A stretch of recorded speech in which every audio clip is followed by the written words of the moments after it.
Muy buenas tardes. Es un gusto saludarles por esta vía.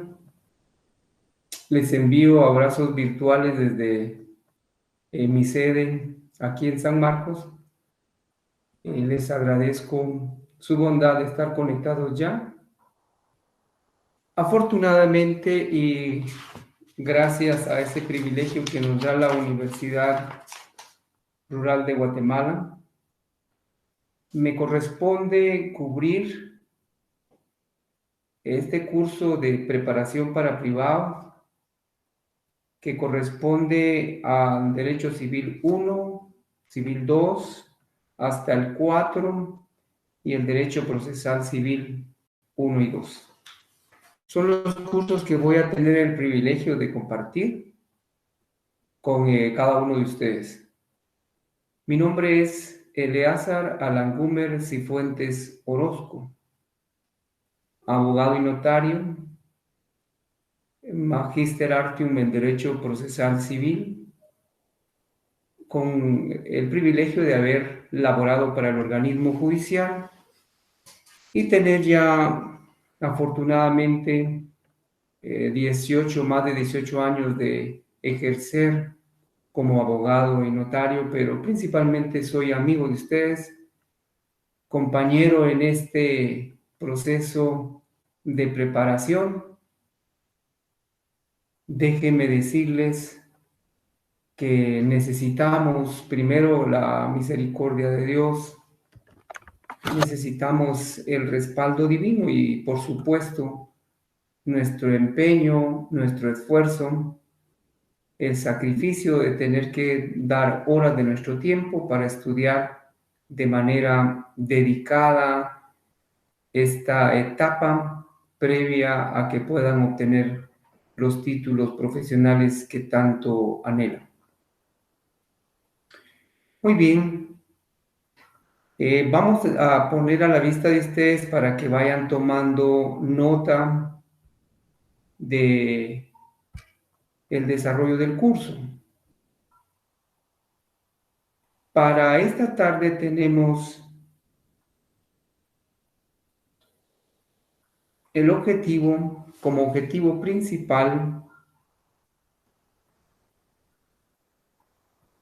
nuestro objetivo principal es retroalimentar conocimientos jurídicos en relación al derecho civil, su ubicación en el campo jurídico, además retrotraer temas relacionados con las instituciones sustantivas, conocidas como la persona, domicilio y ausencia, reguladas en el Código Procesal, en el Código Civil para ser específico, del artículo 1 al artículo 77.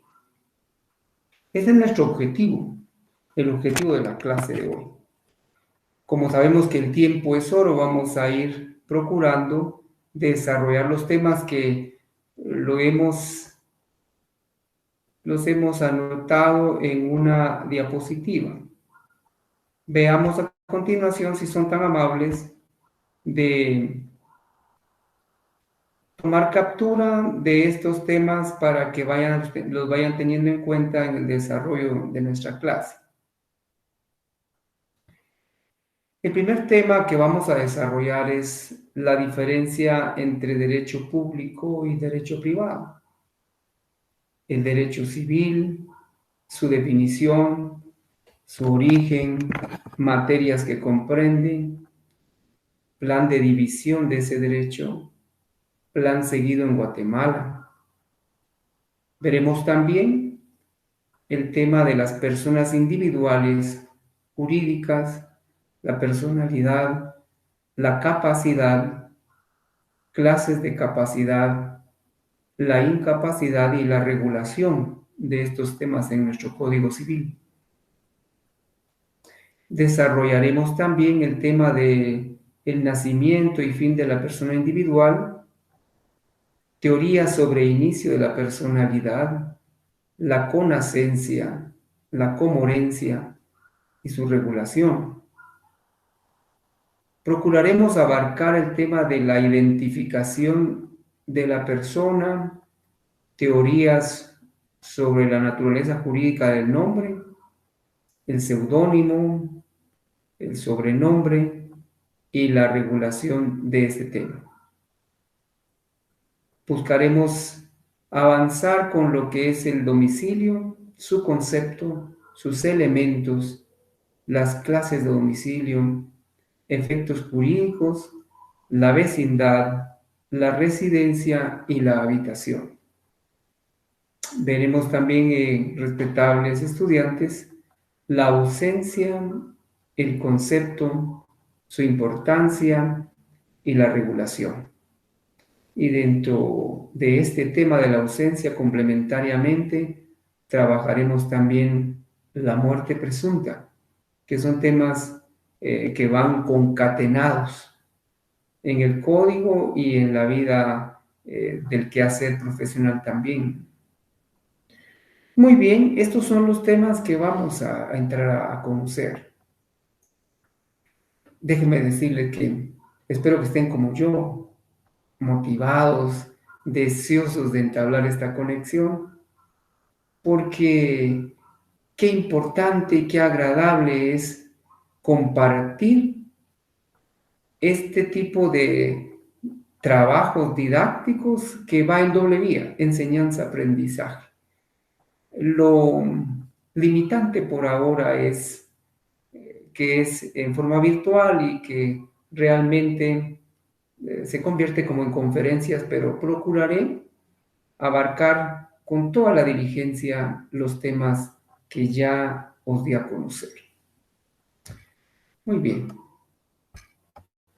adentrémonos al mundo de lo ya conocido, este mundo legal que ustedes ya conocen y que realmente lo que buscamos es reforzar, como bien lo establecíamos o lo establecí en el objetivo retroalimentar lo que ustedes ya conocen.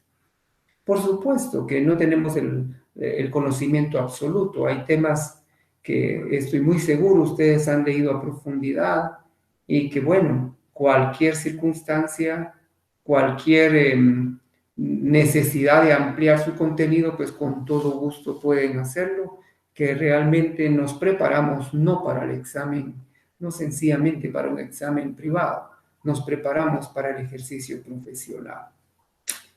Muy bien, entramos aquí a la distinción entre el derecho público y el derecho privado.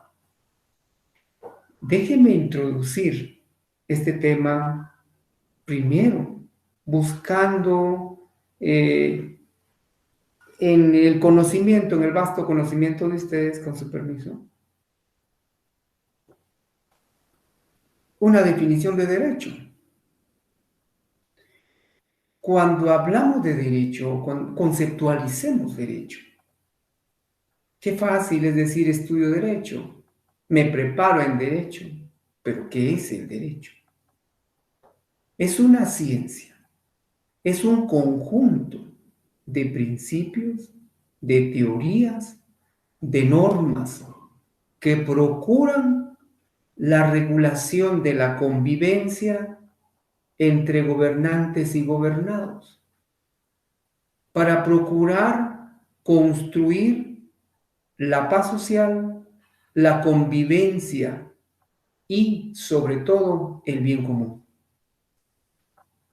Cuando hablamos de que el derecho es un conjunto de principios, valga decir que debemos entender por principio aquellas directrices básicas que coadyuvan a entender una rama, una norma, una disposición legal.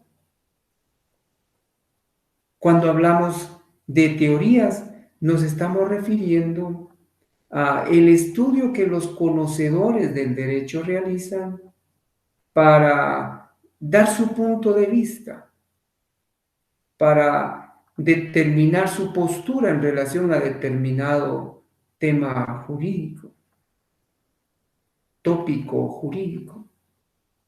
Y cuando hablamos de normas, ya todos sabemos que son esas disposiciones legales que generalmente están constituidas de un supuesto jurídico y de una consecuencia jurídica.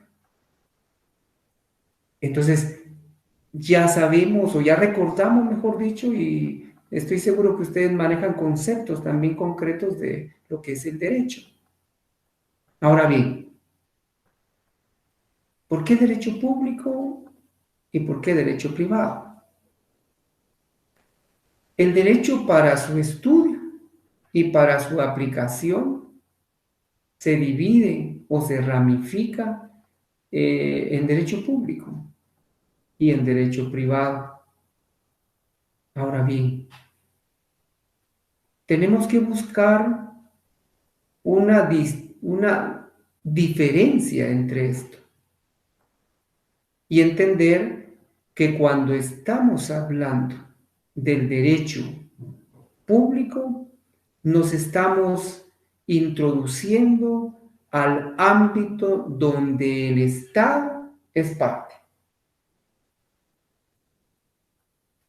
Por ejemplo, el derecho constitucional por ejemplo, el derecho penal, el derecho administrativo, etc.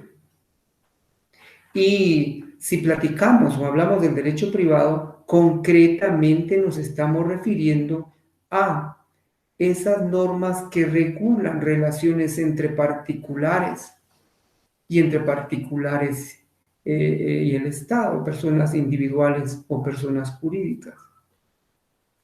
Pero ¿cómo es que surge esa distinción? Realmente en los primeros estadios del desarrollo profesional o del desarrollo humano, y específicamente de la creación, de la convivencia que fue permitiendo el aparecimiento del derecho, no existía esa distinción, no existía esa división. Y un factor que fue sirviendo de base para dividir el derecho en público y privado fue el crecimiento del derecho romano.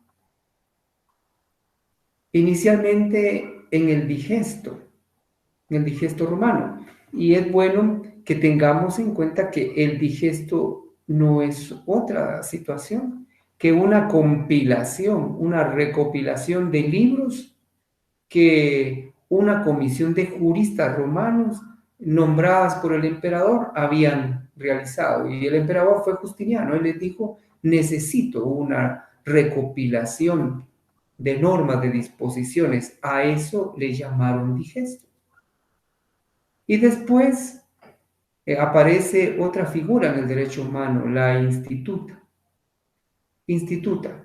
Pues prácticamente es un tratado que se agregó más tarde a esa obra de compilación o recapitulación.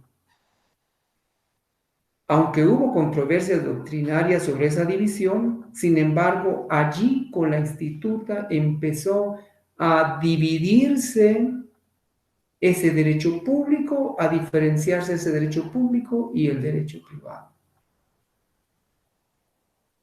La utilidad de la distinción es útil al hacer valer el derecho del Estado cuando nosotros hablamos del derecho público. Entonces, el derecho público es aquel donde el Estado hace valer el interés de población, de territorio, etc. Por eso es un derecho público. Contrario sensum a lo que es el derecho privado, que se procura respetar, el fortalecer el interés de los particulares. Aunque hay normas ligadas, concatenadas, fusionadas, que hacen difícil esta diferencia entre derecho público y derecho privado. Dicen, bueno, ¿dónde termina el derecho público y dónde empieza el privado? Vamos a ver. Nos vamos a auxiliar y les suplico, por favor, que tengan su código civil, su código procesal civil, su código de comercio, su constitución política de la República de Guatemala, y les voy a pedir, por favor, que quede como una solicitud y como una tarea, que voy a ir mencionando cuerpos legales, códigos, decretos, etcétera, que ustedes deberán ir recopilando e incorporando para su estudio, para su formación. Por cuestión de tiempo no quise hacerles una descripción detallada de todo lo que los códigos o decretos que necesitamos, porque paulatinamente los vamos a ir refiriendo. Y creo que conforme se vayan refiriendo, para que sirvan de una manera complementaria a los temas que desarrollemos en nuestras distintas clases. Pero bueno, vamos al Código Civil. Yo tengo por acá mi código, supongo que ustedes también. Voy a ir a un artículo, el artículo 93 y 78 del Código Civil. ¿Por qué los llevo ahí? Porque para ver que algunos doctrinólogos tienen razón en decir que a veces es difícil, ¿verdad? ver la diferencia entre el derecho público y el derecho privado. Muy bien.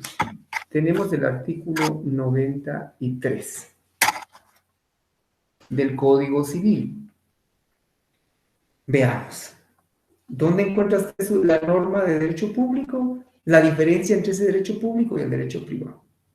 Vamos a llevar la lectura de forma conjunta.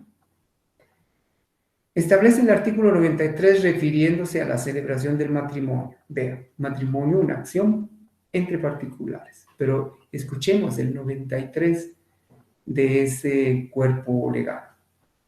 Las personas civilmente capaces que pretendan contraer matrimonio lo manifestarán así ante el funcionario o funcionario competente de la residencia de cualquiera de los cónyuges, quien recibirá bajo juramento de cada uno de ellos legalmente identificados declaración sobre los puntos siguientes, que hará constar en acta: nombres y apellidos, edad, estado civil, vecindad, profesión u oficio, nacionalidad y origen, nombre de los padres y de los abuelos, si lo supiera, ausencia de parentesco entre sí que impida el matrimonio, no tener impedimento legal para contraerlo y régimen económico que adopten, sino presentar en escritura de capitulaciones matrimoniales y manifestación expresa de que no están legalmente unidos de hecho con terceras personas. Bueno, es un acto eminentemente de derecho privado, pero que debe sujetarse a formalidades que la misma ley establece. Y luego, estas formalidades se concatenan con lo preceptuado en el artículo 47 de la Constitución Política de la República de Guatemala. Esa norma elemental, esa norma constitucional, determina cuáles son las condiciones para que el Estado, vea, ahí hay derecho público, el Estado pueda proteger a la familia. Entonces diciendo, bueno, ahí los estudiosos tienen razón que cuesta un poquito diferenciar el derecho público y el derecho privado, porque el Estado dice en el 47 de su Constitución, para que se pueda proteger jurídica, social y económicamente a la familia, es necesario que parta de 4 principios, y ahí los regula, que por tiempo no los voy a mencionar, pero entonces está el Estado allí como parte del derecho público y está el 93 del Código Civil. Allí es donde vemos esa dificultad de diferenciar las normas de derecho público con las normas del derecho privado. Bueno, sigamos, respetables estudiantes. Muy bien. Y ahora sí, al barco imaginario de nuestro derecho civil. Usted tiene su definición, aquí le comparto una. Rama del derecho privado, sin lugar a dudas. Consiste en el conjunto de principios, teorías, doctrinas y normas jurídicas que regulan lo relacionado a qué, a la persona, a la familia, a los bienes, la sucesión hereditaria, al registro de la propiedad y las obligaciones. Son, por lo tanto, normas que regulan relaciones entre particulares que conviven en un estado, como nuestro país, como Guatemala. Pero vean que partimos siempre indicando que es una rama del derecho privado. Nadie, ningún catedrático, nadie puede decirle que no son un conjunto de principios, claro. Son principios, son directrices que nos ayudan a entender esta rama del derecho. Teorías, igual. Usted ha escuchado la teoría del derecho positivo, la teoría del justnaturalismo y cosas así, teorías que se van generando o surgieron por el estudio muy dedicado de juristas que les encanta esto, el profundizar para ayudarnos a nosotros a entender. Entonces los principios son esas directrices que nos ayudan a entender el derecho civil. Las teorías que vienen y nos dicen, bueno, ¿cómo se explica el nombre? La teoría de la personalidad, esas son las teorías a que se refiere. ¿Acaso no el derecho civil está formado por ese conjunto de teorías? Sí, y normas jurídicas, no podemos negarlo. Perdón.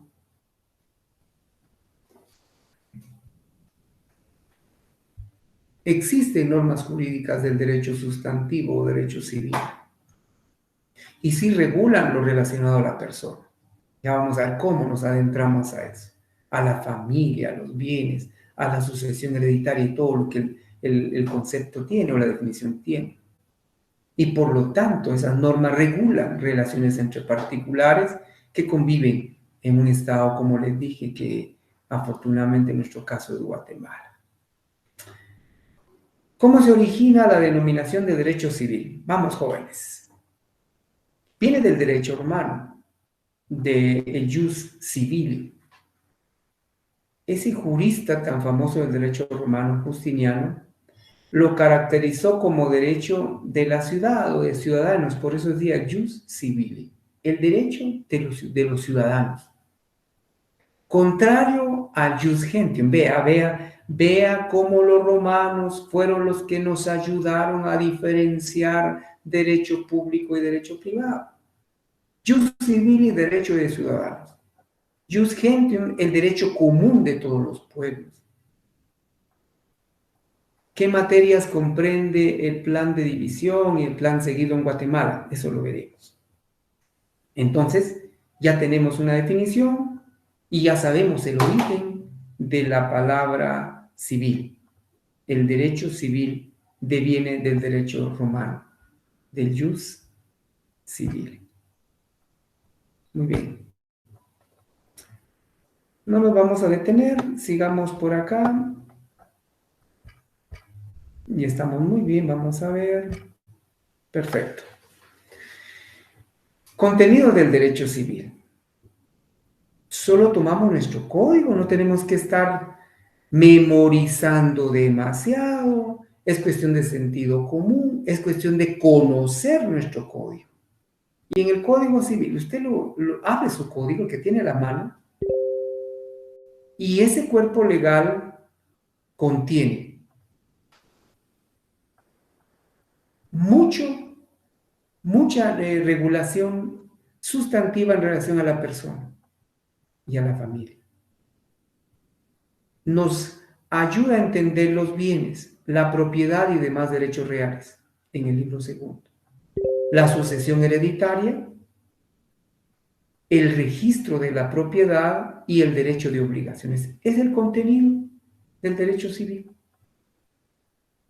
Sencillo, usted cuando van a hacerle alguna pregunta, explíqueme el contenido del derecho civil, usted de inmediato viene la persona, la familia, los derechos, etc. Y usted va a ser un poeta que va a declamar eso porque realmente no es complicado. Solo toma su código y usted ya dice, aquí está, el contenido está aquí. ¿Ok? No le va a costar.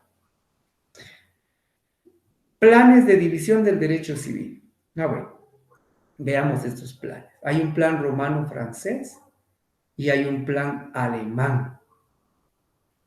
Ese plan romano-francés surge por la obra de un jurista llamado Gallo y de Justiniano, de quien hemos hablado ya, y dividía el derecho civil en personas, cosas y acciones. Que el contenido del derecho civil eran esos: personas, cosas y acciones. Francia adoptó esa división del derecho civil romano, con algunas modificaciones. El plan alemán, en relación al contenido del derecho civil, que fue expuesto oportunamente por el jurista alemán Savigny, comprendía Dijo que el derecho civil comprendía una parte general, los derechos reales de familia y sucesiones. Bueno, pero Guatemala en sí con su código civil, ¿qué plan adoptó? El derecho civil de Guatemala prácticamente se inspira en ideas del plan romano-francés. Ya entendimos que decimos romano-francés porque la creación de las primeras instituciones jurídicas de derecho civil son romanas. Y hablamos de que hay personas, de que hay cosas, que hay acciones, y que Francia adopta eso y le hace algunas modificaciones. Y Guatemala viene y se inspira en ese plan de división del derecho civil. Bueno, ¿qué planes existen entonces en relación a la división del derecho civil? Plan romano-francés y el plan alemán. No creo que haya lugar a confusiones. Muy bien. Está muy mal. Ahí vamos. Codificación y código.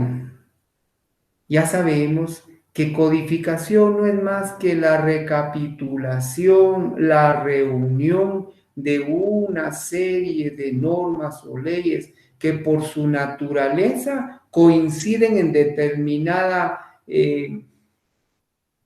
rama jurídica. Se codifica el derecho civil, se procura codificar el derecho penal, etc. Bueno, ¿y a qué le llamamos código entonces? A las normas, a todas las normas que están establecidas, que fueron creadas específicamente en nuestro caso en el Código Civil.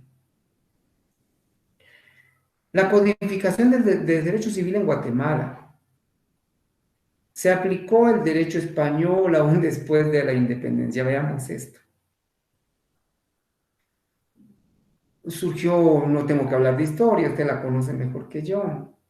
De repente hasta ya se tomó una foto en la Niña, ¿va? O en la Santa María. Pero bueno, llegó la conquista, llegó el descubrimiento, la conquista, y ya en el imperio que se ejercía en nuestro país era el español.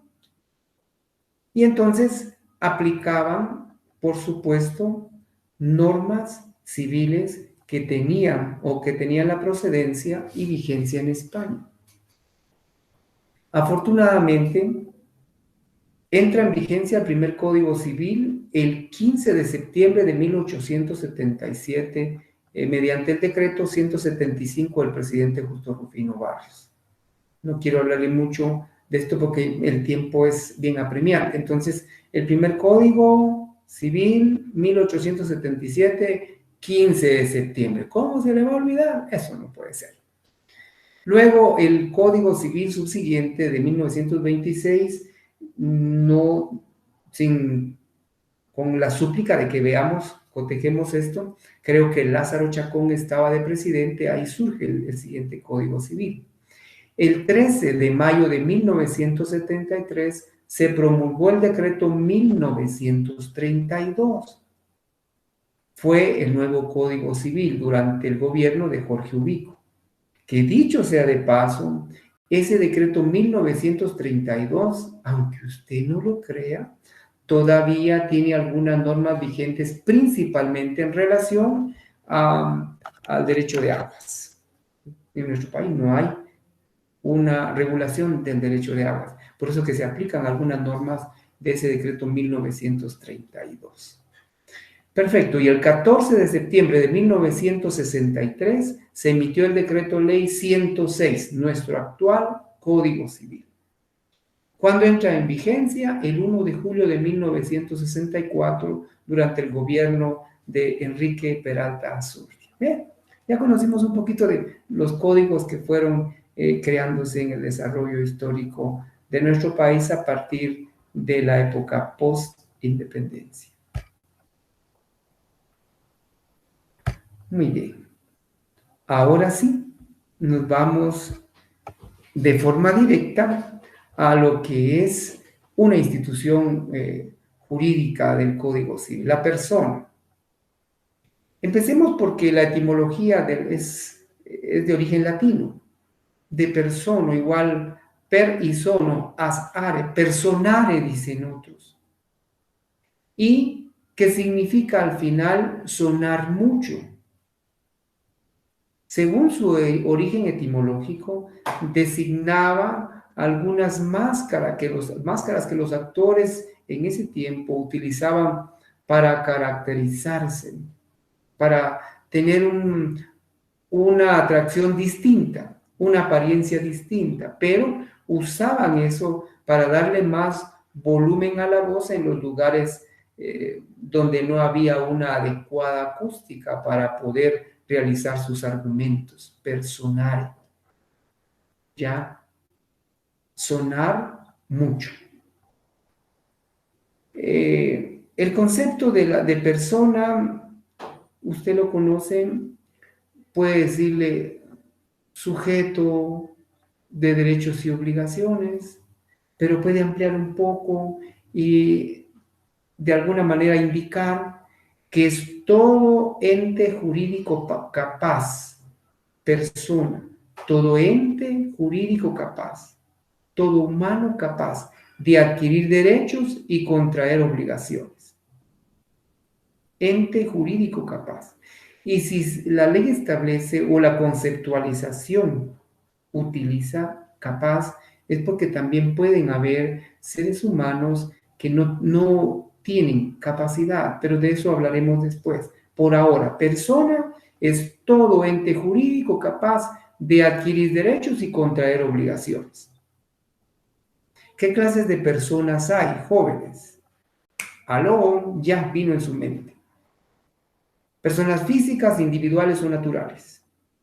Y están las personas jurídicas, morales, sociales, abstractas o colectivas.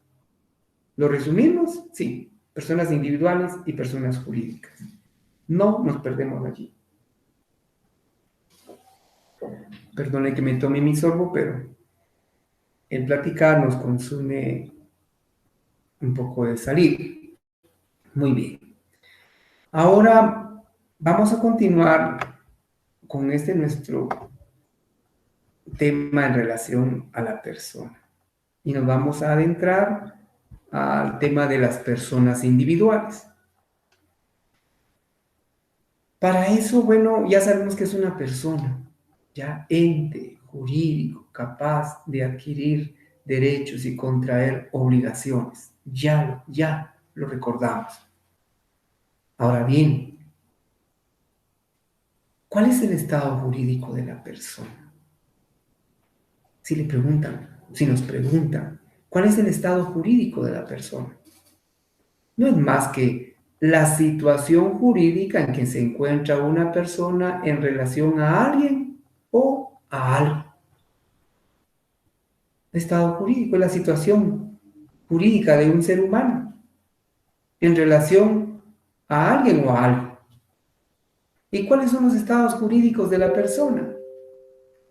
Estado jurídico de la persona está el estado de libertad, de nacionalidad, de familia.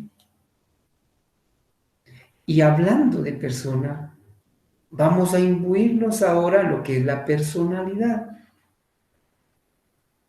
La personalidad es aptitud jurídica que le permite a una persona adquirir derechos y contraer obligaciones. Ah, bueno, la personalidad ya es la aptitud legal,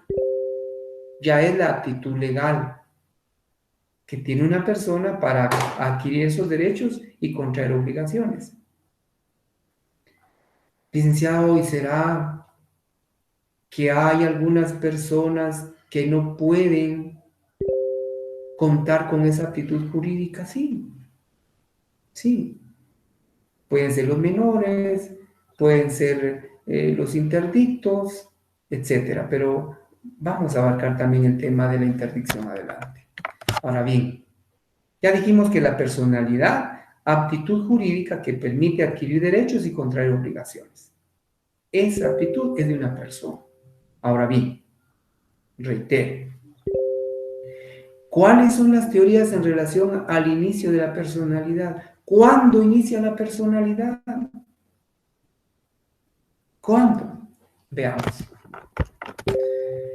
Teorías del inicio de la personalidad. Está la teoría de la concepción. Por esta teoría se dice que la personalidad inicia con la concepción. Es decir, desde el momento mismo en que se da el apareamiento entre un hombre y una mujer y que fruto de ese apareamiento se da el estado, la fecundación ovular. Allí concibe el óvulo al espermatozoide, ahí concibe, entonces nace la teoría de la concepción. A partir de ese momento dice, ya hay personalidad. Pero hay otra teoría que dice, no puede ser posible, ¿no? Otra teoría dice, no, el nacimiento es la base. Esa teoría sustenta que la personalidad solo puede iniciar, solo puede surgir, pero cuando ya ha nacido una nueva persona, un nuevo sujeto. A ver, pero no se quedan allí. Hay una teoría de la viabilidad, dice, no es la concepción, ¿cómo? No veo nada. ¿Y si no nace? ¿Y quién conoce lo que hay dentro de un vientre? Ni naciendo, porque si nace mal. Entonces la teoría de la viabilidad dice, no, sí, la personalidad surge, pero cuando ya hay un ser vivo y la condición es de vida, es de que no tiene ninguna deficiencia. Esta teoría yo no mucho la comparto porque como que fuera un poco discriminatoria y no podemos hacer a un lado a seres con capacidades diferentes. Entonces, bueno, pero esa es una teoría. Tenemos razón con el concepto, ¿verdad? Que es un conjunto de teorías y aquí hay varias. Teoría de la concepción, del nacimiento, de la viabilidad. Y para explicar la personalidad hay otra teoría, la ecléctica. Esa es la que adopta nuestro Código Civil en su artículo primero. Este hace una combinación de las teorías que ya mencionamos. Pero no hablemos, regresemos, vamos a nuestro Código Civil y tomemos nuestro artículo número 1. Por favor, ustedes hagan lo mismo. Ubicarse. Y el artículo número del Código Civil establece: la personalidad civil comienza con el nacimiento y termina con la muerte.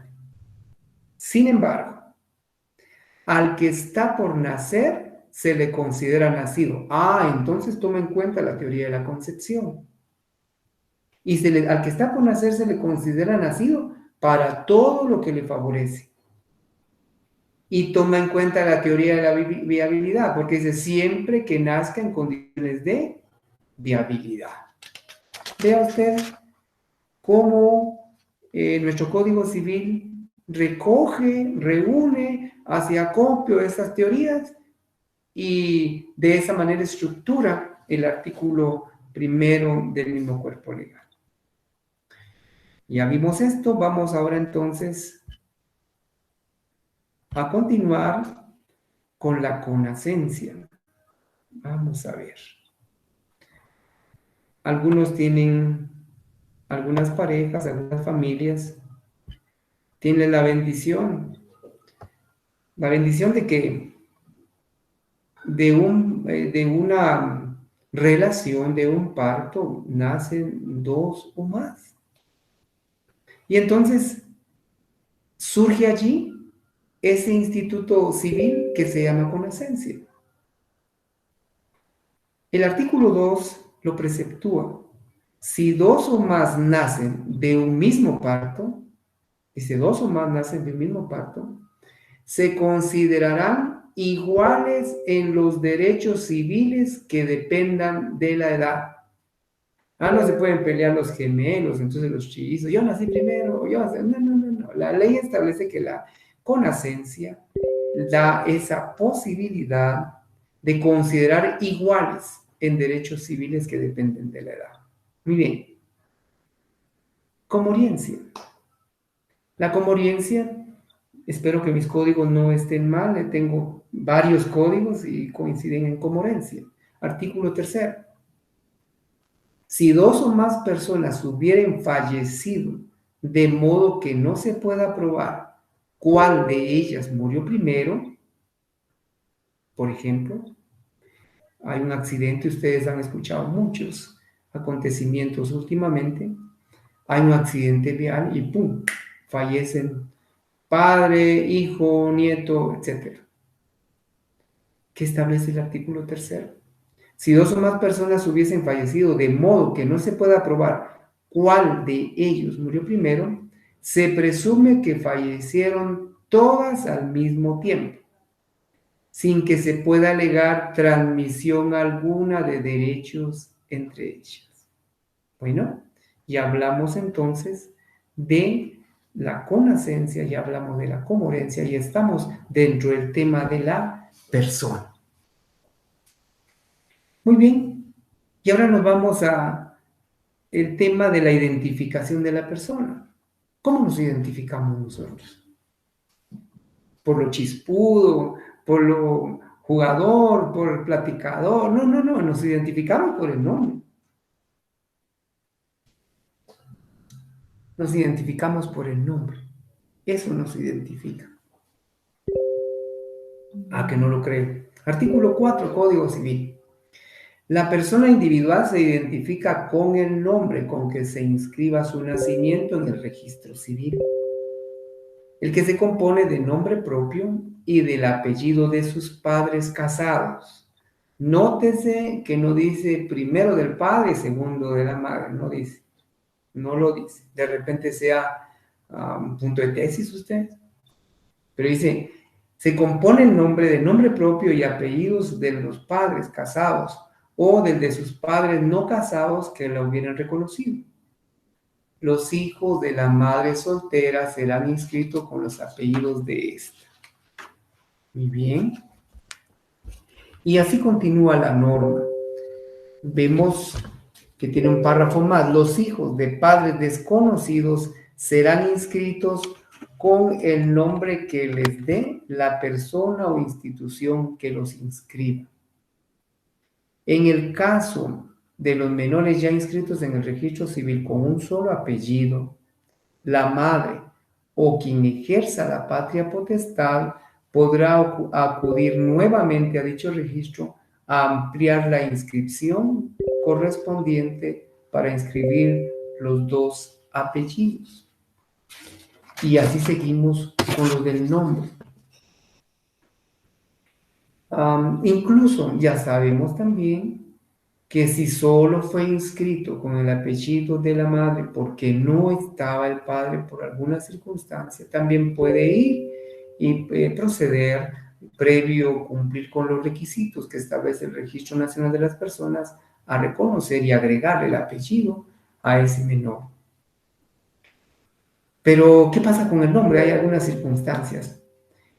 La ley establece que constante y públicamente use nombre propio o apellido distintos del que consta en su partida de nacimiento, o use incompleto su nombre u omita alguno de los apellidos que le corresponden, puede establecer su identificación por medio de declaración jurada, hecha en escritura pública, por la misma persona si fuere mayor de edad o por sus padres que ejercieren la patria potestad.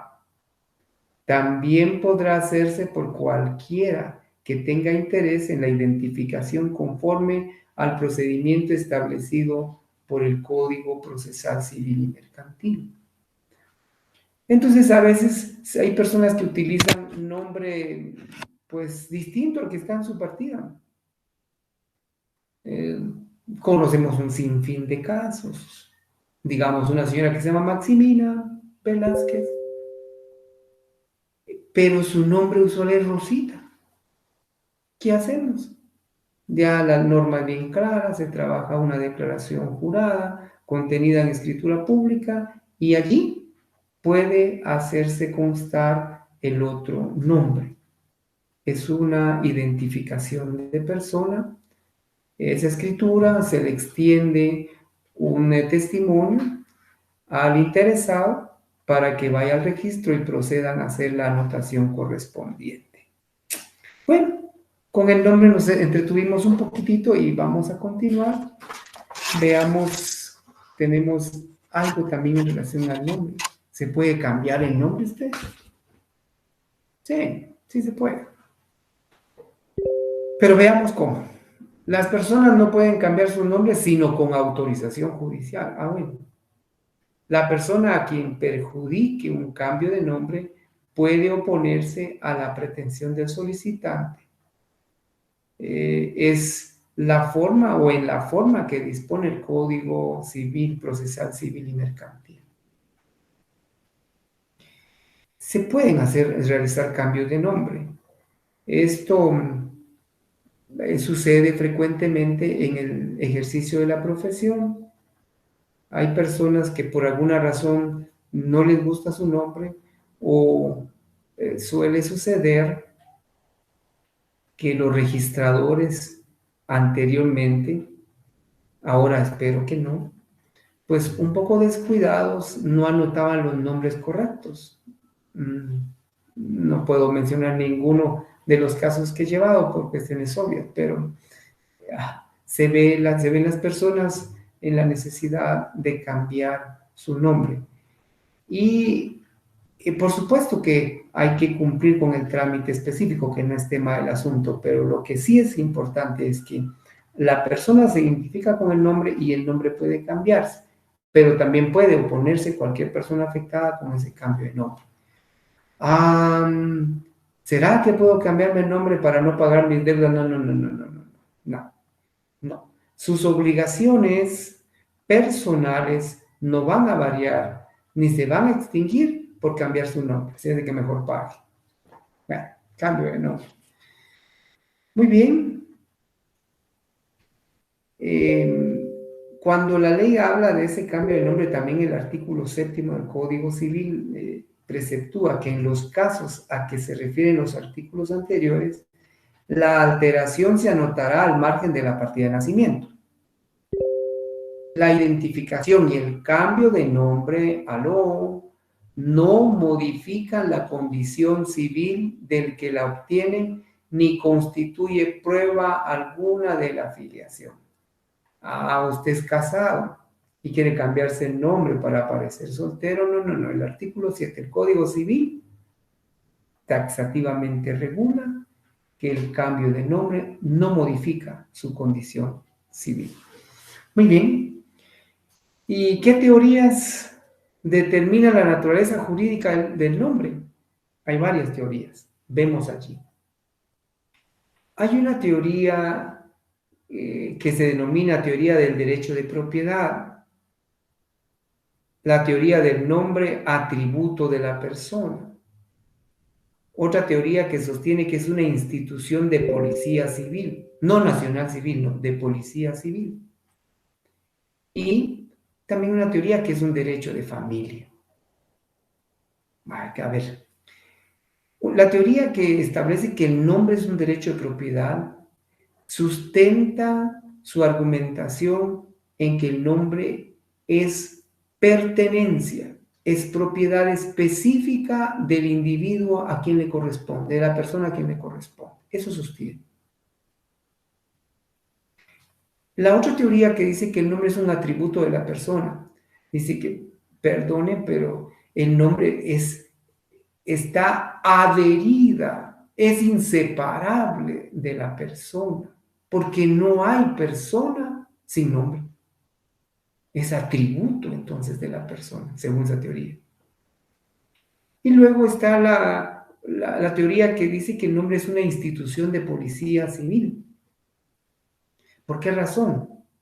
Porque el Estado procura que todos los ciudadanos, que todos los seres, las personas que nazcan dentro de su territorio, vengan, se inscriban, tengan un nombre y exista un control. Por eso está RENAP, por eso están las instituciones del Estado. Y como dice institución de policía, como que hubiera una persecución. Nadie que nazca va a estar sin nombre, todos con nombre pero inscritos. Por eso esa teoría se denomina de institución de policía. Bueno, dejamos las teorías ahí en relación a la naturaleza jurídica del nombre. Veamos ahora los caracteres del nombre. Caracteres del nombre. Es oponible contra todos, por supuesto. ¿Por qué razón? Piensa en su nombre. Yo pienso en el mío. Oponible contra todos. Eleazar, Alangumer, Cifuentes, Orozco, ese solo soy yo. Y mi nombre es oponible a otros. Oponible a todos. A todos. Que a alguno se le ocurra algún homónimo es otra cosa, pero una característica es que es oponible a todos. No negociable.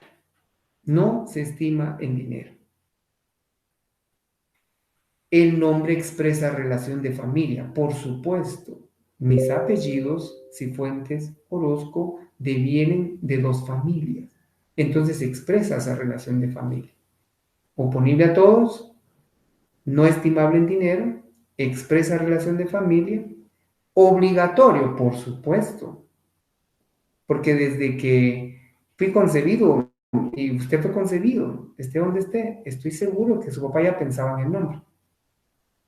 Así le pusieron Herculano, Heliodoro, pues así le quisieron poner. A mí me pusieron Eleazar y tiene buen significado.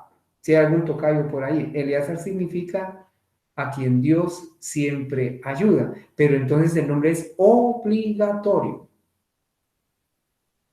De objeto inmutable, ya hablamos, esto es un poquito discutible porque podemos cambiar el nombre, pero como carácter es importante tenerlo que el nombre es inmutable, generalmente. Imprescriptible, no prescribe. Por 10 años tendré ese nombre, después no es imprescriptible. Es intransmisible. Bueno, yo decido si mi nombre se lo pueda asignar o identificar a un hijo con ese mismo nombre. ¿Entienden? Pero la característica es de no transmisibilidad del nombre. Y seudónimo y sobrenombre.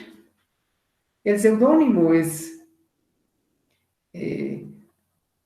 un nombre que de una forma individual y voluntaria la misma persona se asigna. Por ejemplo, el Buki, un seudónimo que él se atribuyó. No me apunta quién es el Buki, que yo solo he escuchado por ahí. Sí, sí lo sé y usted lo sabe también. Seudónimo. Y así, qué sé yo, hay artistas, Napoleón, por ejemplo, no sé si ese sea su nombre, pero más creo que es un seudónimo. Pero eso es voluntario. La misma persona decide asignarse ese seudónimo. El sobrenombre. Esto es en contra de su voluntad y otras personas, por las características suyas, por su inclinación futbolística, por sus hábitos. Bueno, no sabemos por qué, pero estoy seguro que terceras personas en contra de la voluntad del afectado o de la persona a quien le van a atribuir ese otro nombre, por eso le llaman sobrenombre. Le ponen el Clicas. Mire usted qué nombrecito. Ahí va el Manitas. En cualquier ámbito en que me he trasladado, me he movilizado, he escuchado que los taxistas tienen muchos apodos. Escuché a uno que le pusieron el sobrenombre Tumba Falsa, usted. Mire.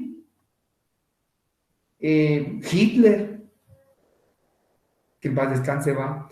Pero bueno, entonces el sobrenombre es la imposición en contra de la voluntad de una persona de un nombre que ni quiere, que ni acepta, pero terceros se lo agregan. Bueno, ya hablamos de nombre, de seudónimo, de sobrenombre. Ya hablamos de la teoría que determina la naturaleza jurídica del nombre y de las características del nombre. Continuemos porque El tiempo es oro y va rapidito. Muy bien. Una institución jurídica que la hemos estudiado muchas veces y la vamos a ver así rapidito es la capacidad. La capacidad es la aptitud que se deriva de la personalidad. Es la facultad de adquirir derechos y contraer obligaciones. Capacidad. Todos, en este caso los que estamos interactuando por esta vía, tenemos capacidad. Deriva de la personalidad y la personalidad no me va a decir que no sabe, usted ya sabe hasta las teorías. Entonces, la capacidad es la aptitud que se deriva de la personalidad. Y es esa facultad de adquirir derechos y contraer obligaciones. Ahora bien, ¿qué clases de capacidad hay? De goce y de ejercicio. Capacidad de goce la tenemos todos, desde pequeñitos, los que tengan problemas mentales, los que tengan, qué sé yo, alguna deficiencia, tienen capacidad de goce. Ahora bien, capacidad de ejercicio, eso es distinto. Capacidad de goce es que yo pueda tener esa actitud de adquirir derechos y obligaciones, pero ¿será que un niño puede hacer valer esa capacidad? ¿Podrá un niño? ¿Podrá una persona con problemas mentales? Veamos, leamos el artículo 8 del Código Civil siempre. La capacidad. La capacidad para el ejercicio de los derechos civiles se adquiere por la mayoría de edad. Son mayores de edad los que han cumplido 18 años. Los menores que han cumplido 14 años son capaces para algunos actos determinados por la ley. Bueno, entonces la capacidad de goce la tienen todas las personas en un país, pero la capacidad de ejercicio ya se ejerce a la mayoría de edad, con las excepciones que ya escuchamos. Sigamos viendo este tema. Clases de capacidad de ejercicio. Ahora dividamos la capacidad de ejercicio. Absoluta, mayores de edad. Relativa, menores de edad, mayores de 14 años, y ahí vemos varios artículos que nos pueden apoyar para ver la capacidad relativa. El artículo 8 nos ayuda, veamos. El primer párrafo del artículo 8 del Código Civil establece: la capacidad para el ejercicio de los derechos civiles se adquiere por la mayoría de edad. Esa es una capacidad de ejercicio absoluta, indiscutible. Pero una capacidad de ejercicio relativa es la de los menores. Segundo párrafo, artículo 8. Tercer párrafo. Los menores que han cumplido 14 años son capaces para algunos actos, para el ejercicio de algunos actos determinados por la ley. Y allí muy bien nos podemos ir al artículo 218, nos podemos ir al artículo 259, 303 del Código Civil, al 150 del Código de Trabajo. Vamos, tomemos un ejemplo más. Tengo mucho que desarrollar, pero veamos, tomemos un ejemplo más. El artículo 218. Vamos a ver. Usted también teniendo su código ahí a la vista, por favor. Dice, la mujer mayor de 14 años sí tiene la capacidad civil necesaria para reconocer a sus hijos, sin necesidad de obtener el consentimiento a que se refiere el artículo anterior. Pero veamos, busquemos en otro de nuestros códigos, por favor. Le pido si tiene otro código ahí para que juntamente conmigo veamos si esta norma está vigente.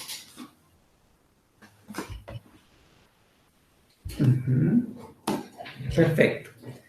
Tengo otro código de reciente publicación y voy al artículo 218. Y si algunos temas no podamos verlos aquí, caballeros, o respetables profesionales, es bueno que ustedes verifiquen si están vigentes o no. Sí. Código Civil, cuarta edición de la Universidad Rafael Andívar, anotada y concordada por Gustavo Adolfo Sigüenza del 2019. Espero que a la fecha no haya reforma, pero establece. La mujer mayor de 14 años sí tiene la capacidad civil necesaria para reconocer a sus hijos sin necesidad de obtener el consentimiento a que se refiere el artículo anterior. Y luego está el artículo también que nos menciona allí, el 303. 303. Vamos a ver, siempre estamos en el Código Civil. ¿De qué estamos hablando, jóvenes? De la capacidad de ejercicio relativa. Estamos buscando el artículo 303. Derechos de los menores que han cumplido 16 años. Veamos. Vean ustedes que dijimos que los menores tienen una capacidad relativa. Y esa va a depender de lo que está regulado en la norma. Y este artículo 303 del Código Civil establece: a los menores que hayan cumplido la edad de 16 años debe asociarlos el tutor en la administración de los bienes para su información y conocimiento. Muy bien. Luego dice, y si carecieren de tutor testamentario, tendrán derecho a proponer candidatos entre sus parientes llamados a la tutela legítima, o a la falta de estos, a personas de reconocida honorabilidad para que ejerzan la tutela judicial. Si usted recuerda, están hablando de un menor de 16 años que ya entra al mundo de buscar administración de bienes. Bueno, muy bien, perdonen, estamos ubicando nuestras armas legales. Ahí estamos, perfecto. Vamos ahora, entonces ya vimos que hay capacidad absoluta y capacidad de ejercicio. Dos clases de capacidad, de goce y de ejercicio, y ya estamos. Pero también la capacidad de ejercicio se divide en absoluta y relativa. Ya lo platicamos. Absoluta a los mayores, relativa a los menores, y ahí pusimos ejemplos. Incapacidad. Muy bien, incapacidad. Y ya no creo que es lo único que tenemos que ver aquí, es el artículo que regula la incapacidad. Si dijimos que la capacidad es la facultad para poder adquirir derechos y obligaciones, la incapacidad está establecida y regulada indicándose que los mayores de edad que adolecen de enfermedad mental que los priva de discernimiento deben ser declarados en estado de interdicción. Pueden asimismo ser declarados en estado de interdicción las personas que por abuso de bebidas alcohólicas o de estupefacientes se exponen ellas mismas o exponen a sus familias a graves perjuicios económicos. Estamos hablando de la incapacidad y está regulada del artículo 9 al 14 del Código Civil. Muy bien, ya sabemos que es incapaz. La persona que por sí no puede adquirir derechos y contraer obligaciones. Y entonces, ¿qué es la interdicción? Es la declaración judicial de la incapacidad. Declaración judicial por la cual se priva a una persona de la aptitud para adquirir derechos y contraer obligaciones. Ese trámite de declaratoria de interdicción está regulado en el artículo 406 al 410 del Código Procesal Civil y Mercantil. Muy bien. Ejercicio de derechos del interdicto. Ejercicio de derechos del interdicto. ¿Quién ejerce los derechos del interdicto? Veamos el artículo 14 del Código Civil. Muy bien. El artículo 14 de nuestro Código Civil de forma taxativa establece. Tenemos aquí. Los incapaces, así está regulado, pueden ejercitar sus derechos y contraer obligaciones por medio de sus representantes legales. Entonces son los representantes legales los que ejercitan los derechos y las obligaciones de los declarados en estado de interdicción. Continuemos, por favor, caballeros. Estamos concluyendo este tema de la persona, el ejercicio de sus derechos, y ahora nos vamos a trasladar a una persona, pero solo que es la persona jurídica. Persona jurídica, de una vez conceptualizamos persona jurídica. La definición dice que es una colectividad de personas que, organizados para realización de un fin permanente, obtienen el reconocimiento del Estado como sujetos de derecho. Es una colectividad, es un grupo de personas que se unen, que se organizan, que legitiman, que constituyen ese ente colectivo y que el Estado va a reconocer. Ya veremos cuáles pueden estar dentro como ejemplo de personas jurídicas.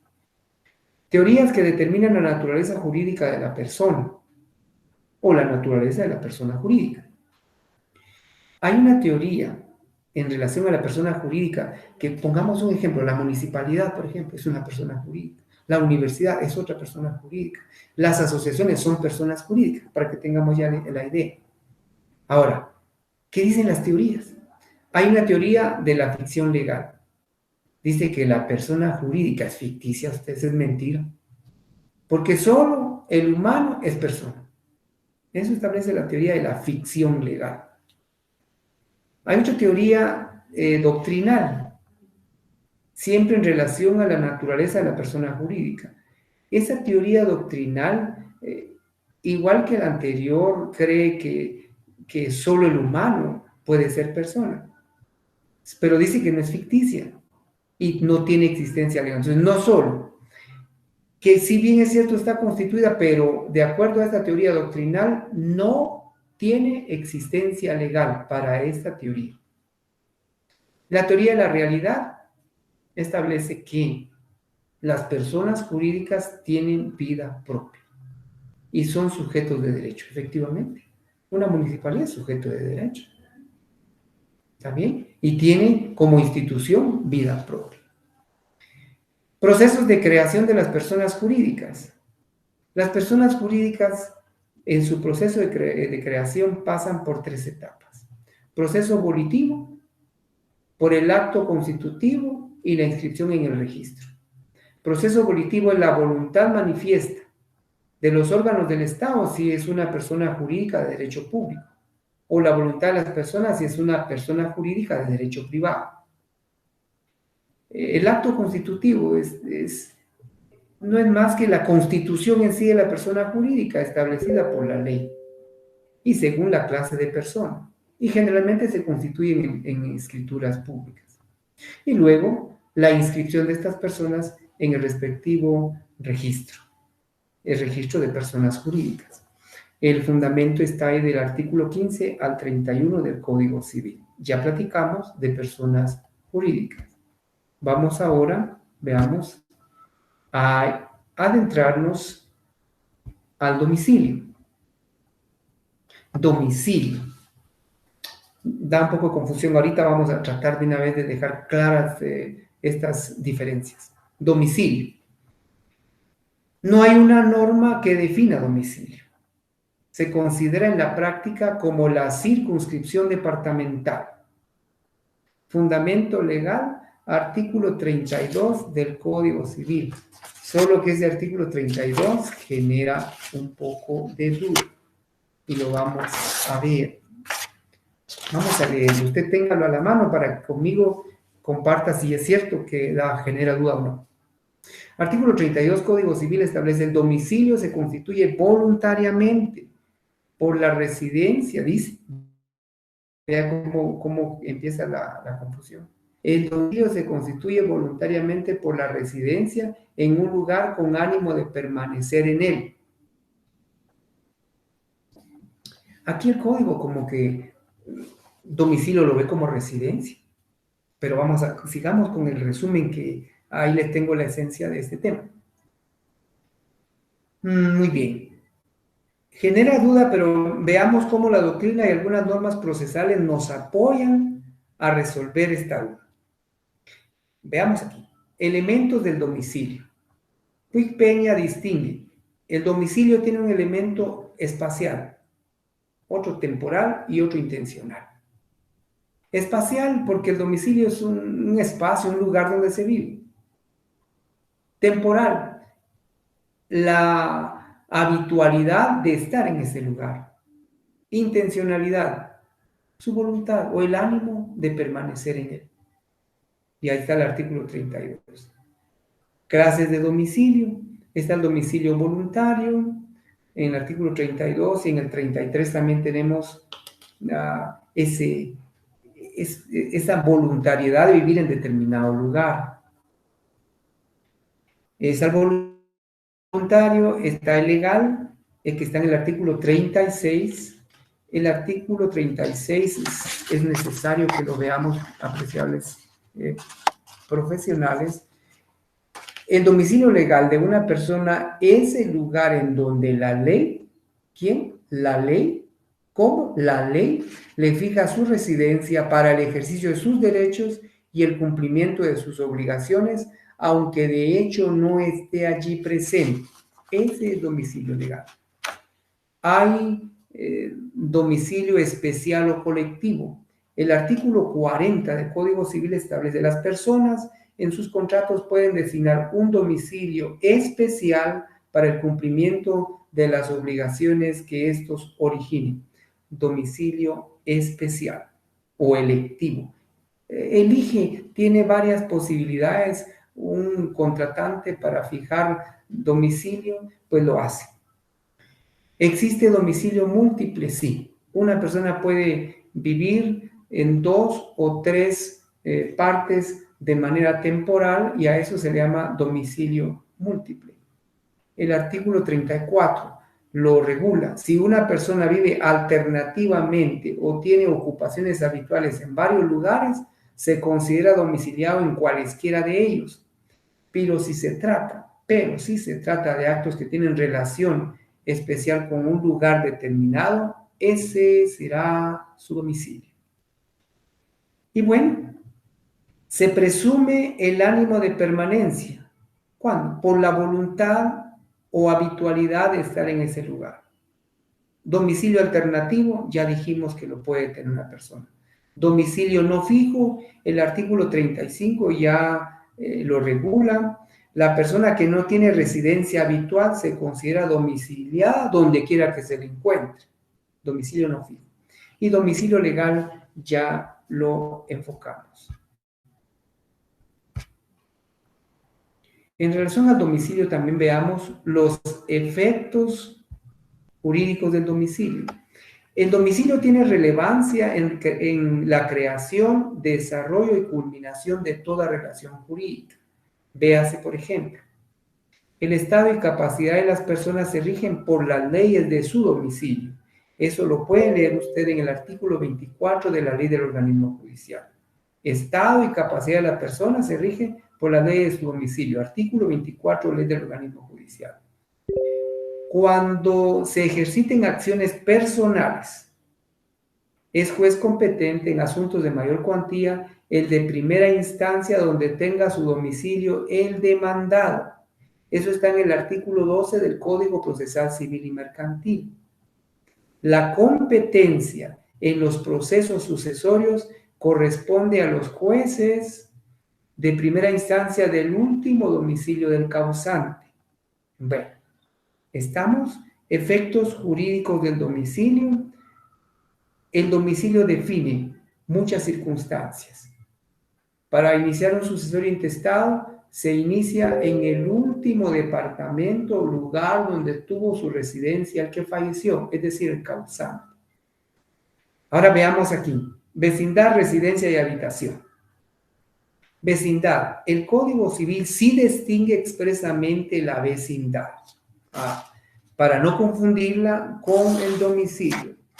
Y el artículo 41 del Código Civil, por eso es de que hay que tener clara esa diferencia. Dice que la vecindad es la circunscripción municipal en que una persona reside y se rige por las mismas leyes que el domicilio. Ya diferenció. Vecindad, residencia y domicilio. Artículo 41, que les quede claro.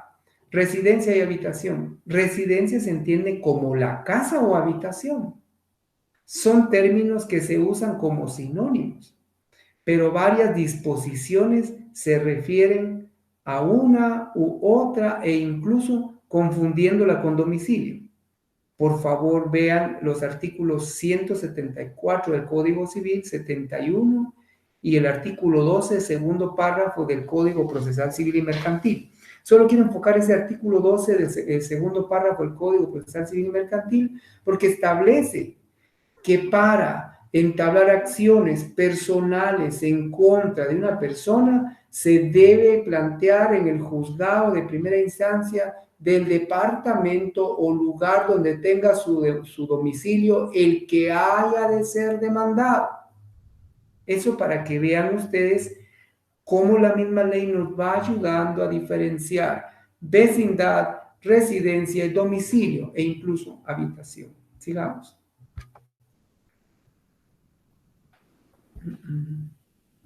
Muy bien. Ahora a la ausencia.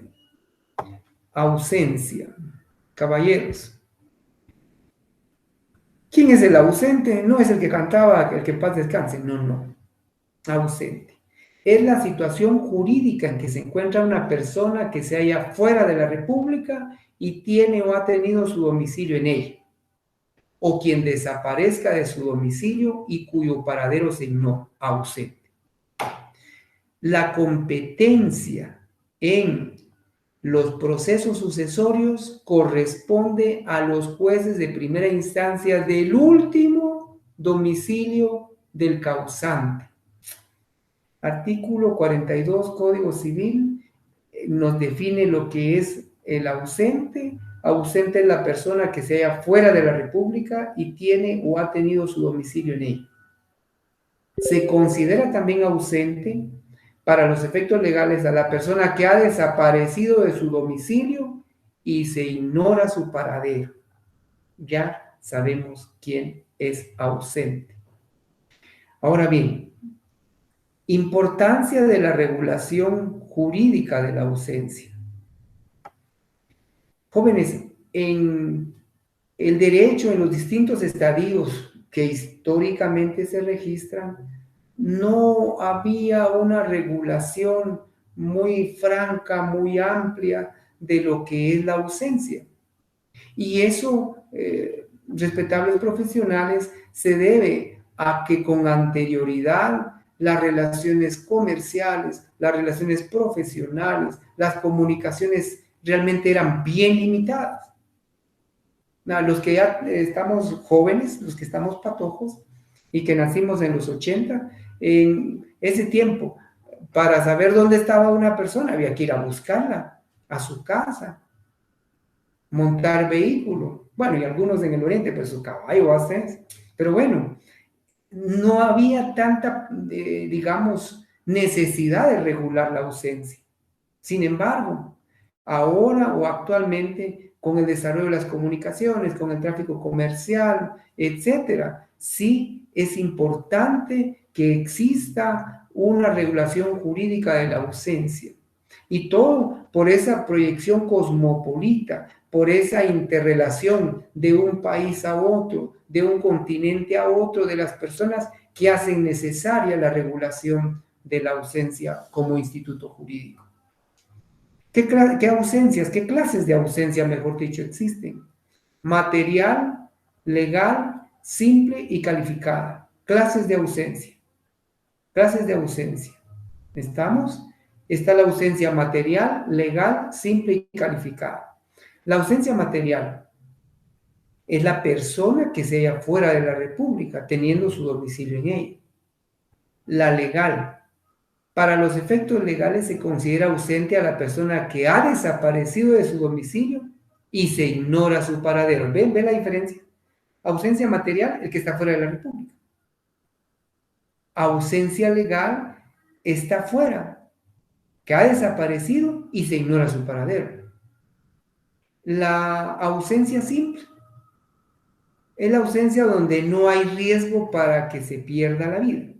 Pero también tenemos la ausencia calificada.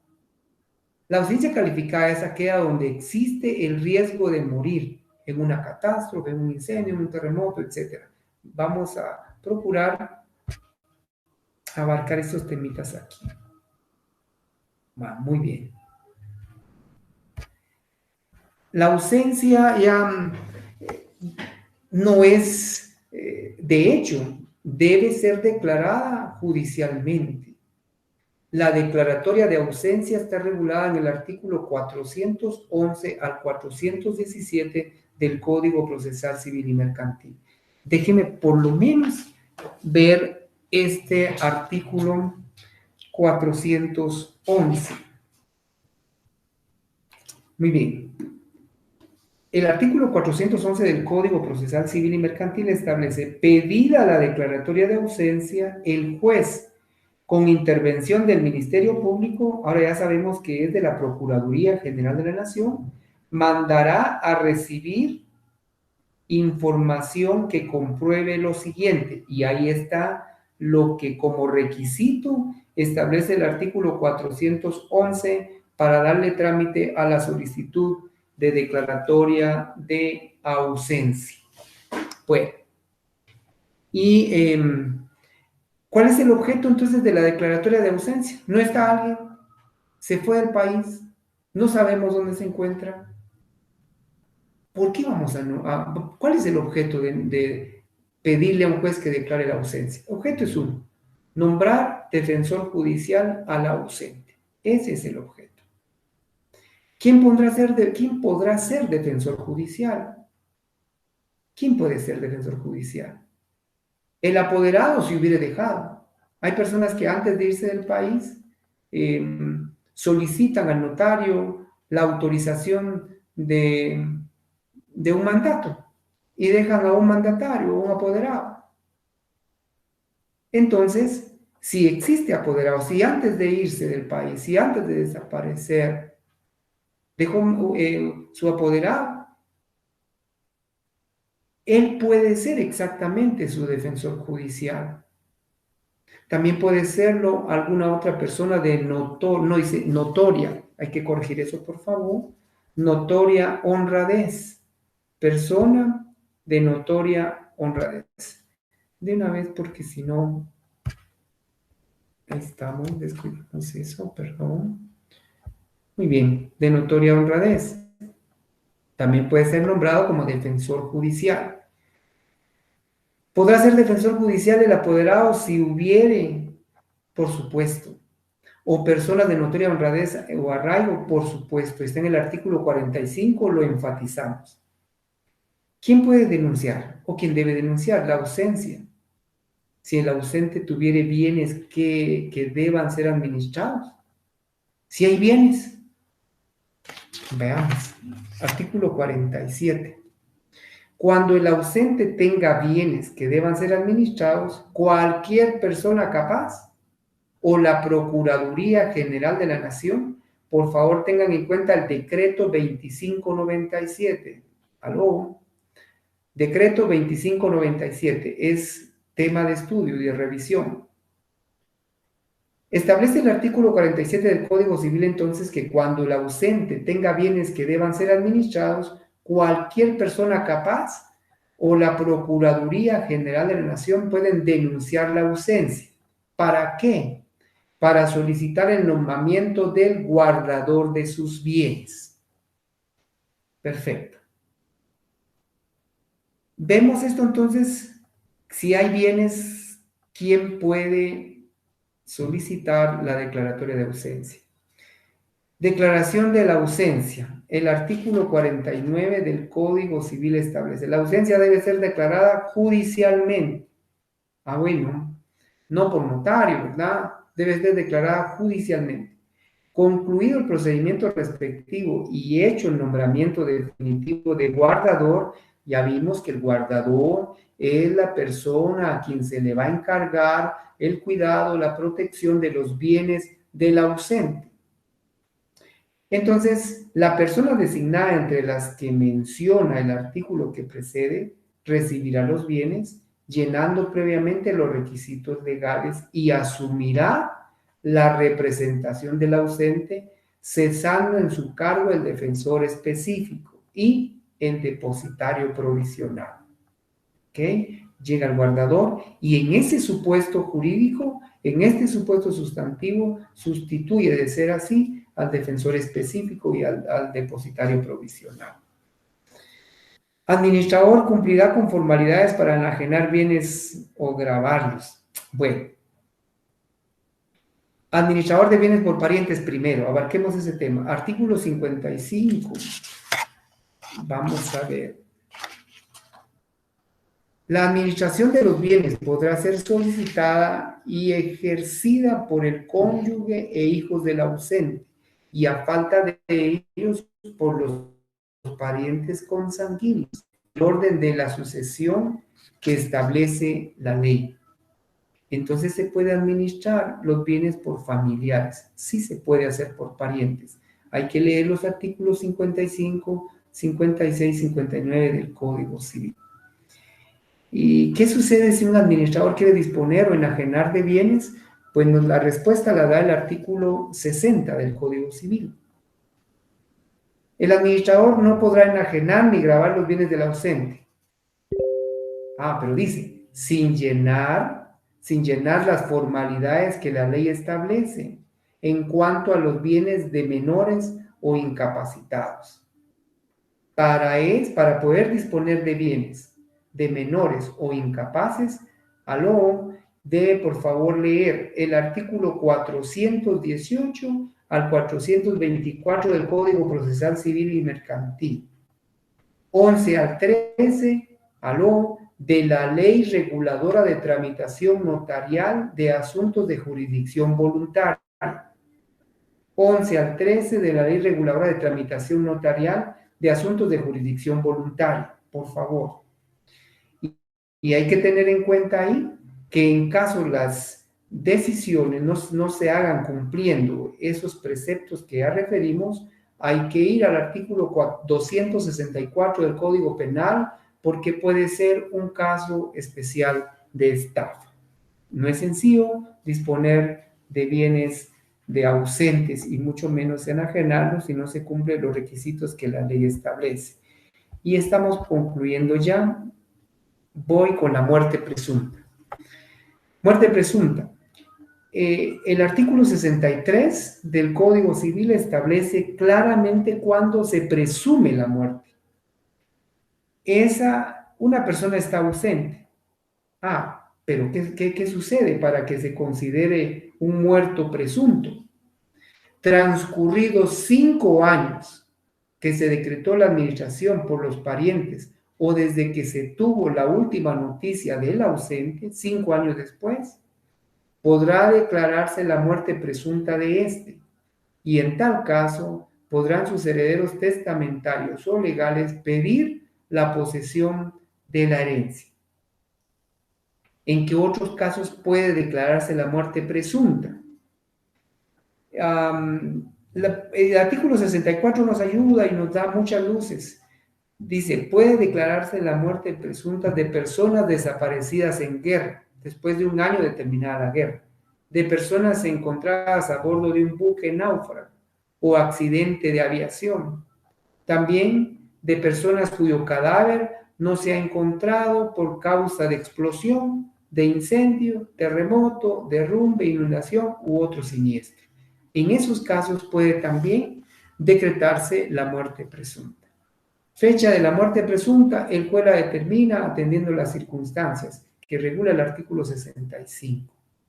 Efecto de la resolución que declara la muerte presunta, esos efectos están en el artículo 68 y 69 del Código Civil.